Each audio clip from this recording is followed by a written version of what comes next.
جس وقت یعقوب وفات پانے لگے تو کیا تم اس وقت موجود تھے جب انہوں نے اپنے بیٹوں سے پوچھا کہ میرے بعد تم کس کی عبادت کرو گے؟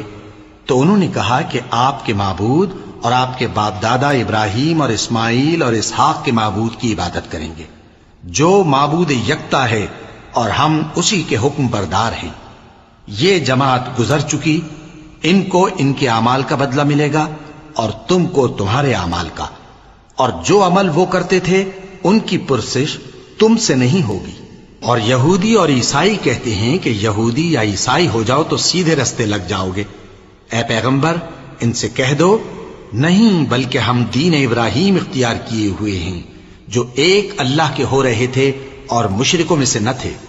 مسلمانوں کہو کہ ہم اللہ پر ایمان لائے اور جو کتاب ہم پر اتری اس پر، اور جو صحیفے ابراہیم اور اسماعیل اور اسحاق اور یعقوب اور ان کی اولاد پر نازل ہوئے ان پر، اور جو کتابیں موسیٰ اور عیسیٰ کو عطا ہوئیں ان پر، اور جو دوسرے پیغمبروں کو ان کے پروردگار کی طرف سے ملی ان پر، سب پر ایمان لائے۔ ہم ان پیغمبروں میں سے کسی میں کچھ فرق نہیں کرتے، اور ہم اسی معبود واحد کے فرما بردار ہیں۔ پھر اگر یہ لوگ بھی اسی طرح ایمان لے آئیں جس طرح تم ایمان لے آئے ہو تو ہدایت یاب ہو جائیں، اور اگر منہ پھیر لیں اور نہ مانے تو وہ تمہارے مخالف ہیں، اور ان کے مقابلے میں تمہیں اللہ کافی ہے، اور وہ سننے والا ہے، جاننے والا ہے۔ کہہ دو کہ ہم نے اللہ کا رنگ اختیار کر لیا ہے، اور اللہ سے بہتر رنگ کس کا ہو سکتا ہے، اور ہم اسی کی عبادت کرنے والے ہیں۔ ان سے کہو کیا تم اللہ کے بارے میں ہم سے جھگڑتے ہو، حالانکہ وہی ہمارا اور تمہارا پروردگار ہے، اور ہم کو ہمارے اعمال کا بدلہ ملے گا اور تم کو تمہارے اعمال کا، اور ہم خاص اسی کی عبادت کرنے والے ہیں۔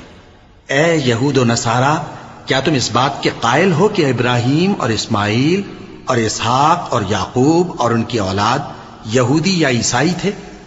اے پیغمبر ان سے کہو کہ بھلا تم زیادہ جانتے ہو یا اللہ؟ اور اس سے بڑھ کر ظالم کون جو اللہ کی شہادت کو جو اس کے پاس کتاب میں موجود ہے چھپائے؟ اور جو کچھ تم لوگ کر رہے ہو اللہ اس سے غافل نہیں۔ یہ انبیاء کی جماعت گزر چکی، ان کو وہ ملے گا جو انہوں نے کیا، اور تم کو وہ جو تم نے کیا، اور جو عمل وہ کرتے تھے ان کی پرسش تم سے نہیں ہوگی۔ احمق لوگ کہیں گے کہ مسلمان جس قبلے پر پہلے سے چلے آتے تھے اب اس سے کیوں منہ پھیر بیٹھے؟